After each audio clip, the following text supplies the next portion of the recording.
He's always changing tones in all his speeches. But, same flawed logic. Anyway, we will not judge. We will not judge. We listen. We don't judge. Hello, my name is Maureen, and if you haven't guessed already, I'm passionate about the word hand crochet. Humility and Hope documents my chronological Bible reading and prayer journey as I crochet a blanket based on the daily prayer theme. Today, we are diving into Job chapters 21 and 22, but before we do, let's take a quick look back at where we left off. So in Job chapter 19, we saw Job's deep pain as he cried out that everyone had abandoned him. His wife, his friends, his family, and even his servants. Even God seemed distant. And yet, in the middle of his anguish, Job declared that powerful hope. In chapter 19, verse 25, I know that my Redeemer lives. Then, in Job chapter 20, Zophar responded, not with comfort, but with condemnation. Oh, these friends. Anyway, we will not judge. We will not judge. We listen. We don't judge. His entire speech paints a vivid picture of the fate of the wicked. He says their joy is brief, their downfall certain, and their reward is judgment. In verse 29, he concludes, this is the reward that God gives the wicked after he has described a very hellish sin. The implication is that Job must be wicked too, since his life now resembles that description. But in Job chapter 21, Job pushes back. And in chapter 22, Eliphaz speaks again with a different tone. He's always changing tones in all his speeches. But, same flawed logic. Anyway, let's get into it. Let's sit with chapter 21 for a moment, guys. Job says to his friends, why do the wicked prosper? Have you ever asked that question yourself? Like, why? Maybe you've been faithfully serving God, living with integrity, and yet it seems like others who don't care about him are the ones getting ahead. Their businesses flourish, their families thrive, and their lives look so easy. I mean, they're not bothered by anything. They're just living life. Job notices the same thing. He describes how the wicked grow old, they live in security, and they die in peace. They even say to God, leave us alone. And still, they just go on prospering. You try telling God, leave me alone, see where you'll get. But Job's point is clear. You can't determine someone's righteousness by how comfortable or painful their life is. The truth is still so relative today. Life doesn't always make sense to us. We can't always connect the dots between someone's circumstances and their heart. Only God knows the state of someone's heart. When we turn to chapter 22, beloved, Eliphaz speaks again.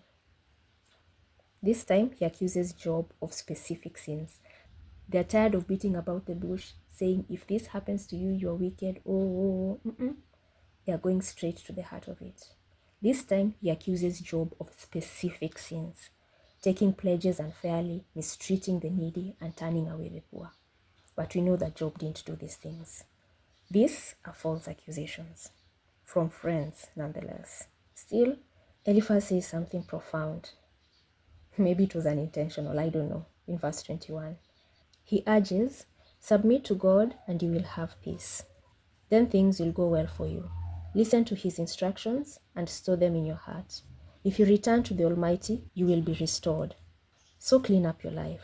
If you give up your lust for money and throw your precious gold into the river, the Almighty himself will be your treasure.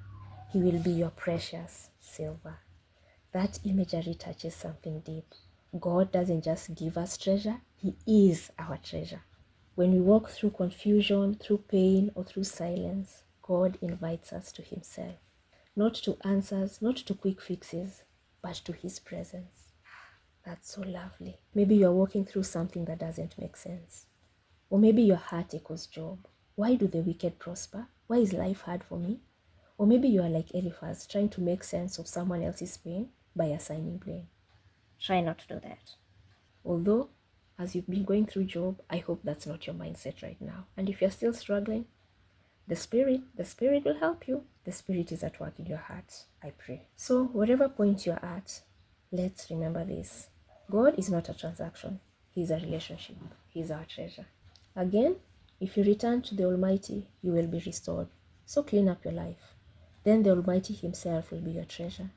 He will be your precious silver. So let our prayer focus today be this.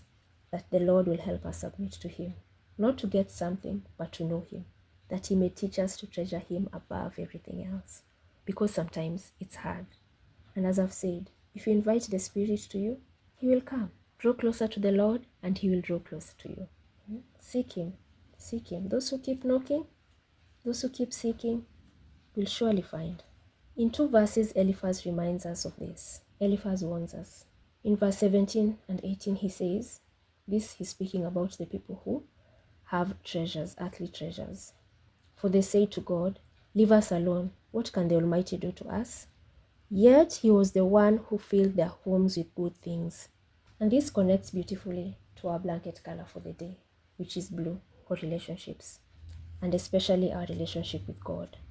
Just like a deep, still blue lake reflects the sky, our hearts can reflect God's peace when we treasure Him above all. Don't forget what Jesus tells us, guys.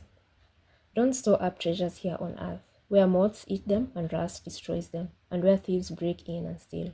Store your treasures in heaven, where the moths and rust cannot destroy, and thieves do not break in and steal. Wherever your treasure is, there the desires of your heart will also be. Delight in the Lord, my friends, and He will give you your heart's desires. Life may not always add up in our eyes, but we serve a God who sees everything and invites us to deeper intimacy, not through explanations, but through relationship. And it's good that you're here to build up your relationship with God. So thanks for joining me today. And if this devotional blessed you, feel free to like, to share, to comment. I'd love to hear how God is meeting you in His Word. And until next time, keep stitching hope and treasuring Him.